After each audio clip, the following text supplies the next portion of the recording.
Je suis ici en tant que technicienne, juste pour encadrer les producteurs, notamment sur la production de maïs en cours. Elle s'appelle Aminata Sané. Après une formation au lycée agricole de Bignona, cette jeune fille de 23 ans trouve là son premier emploi. J'ai fait des stages par-ci par-là, mais ici, ce qu'on a vu ici, c'est carrément différent. C'est de grands domaines. On était juste en stage dans des exploitations de 10 hectares comme ça avant. Mais ici, on voit plus des centaines d'hectares. Aminata encadre 20 producteurs et gère avec un de ses collègues 57 hectares. Je me lève le matin, je fais le tour des champs un par un. Je vois s'il y a un problème qui a été détecté et essayer de signaler le producteur en question et trouver une solution. S'il y a un traitement à faire dans les jours à venir pour prévenir juste une maladie. Tous ont reçu une formation sur les itinéraires techniques du maïs, mais également sur l'utilisation des technologies de l'information et de la communication dans l'agriculture. Chaque technicien a un smartphone. Il localise toutes les parcelles qu'il a. Les superficies et tout. Il photographie chaque parcelle.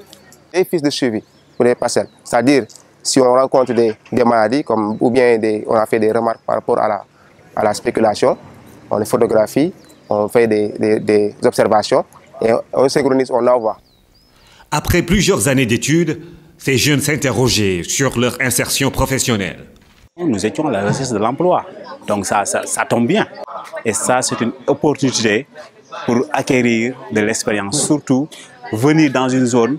Moi, c'est la première fois que je traverse Gambie. La première fois que je viens au sud. C'est une grande expérience, c'est une fierté pour moi. Venir au sud pour cultiver la terre et accompagner les producteurs. Un autre exemple, celui de Bintou Sissé Malik Fall. Après une licence en biologie, chimie et géosciences et une formation en agro-ressources, elle peut aujourd'hui mettre en pratique ses connaissances. Ça, c'est un projet d'envergure, c'est un projet qui a de l'avenir. Déjà, le domaine qu'il a visé, c'est de l'avenir. Et parce que ça va permettre au pays de relever tout ce qui a trait avec son développement. C'est le pilier qui gère en ce moment. Alors, si vraiment le Sénégal s'y lance, je me dis que ça va le faire, vraiment.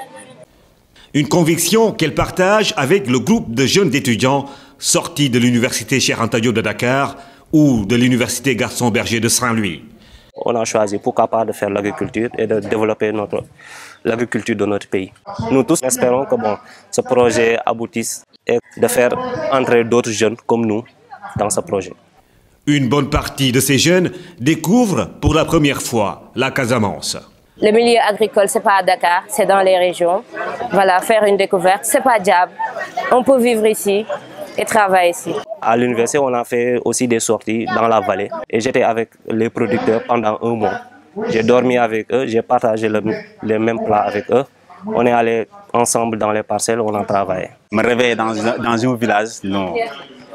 C'est un grand plaisir pour moi.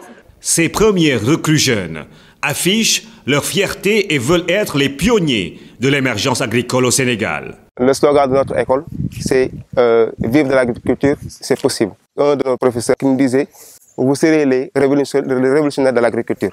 Maintenant, comme on est ici, et le président compte sur nous, on est fiers d'être ici.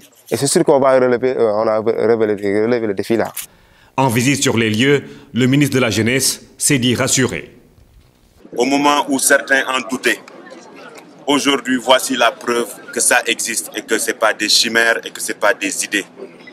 Ceci est une réponse aux difficultés auxquelles la jeunesse de notre pays est confrontée, c'est-à-dire un taux de chômage important.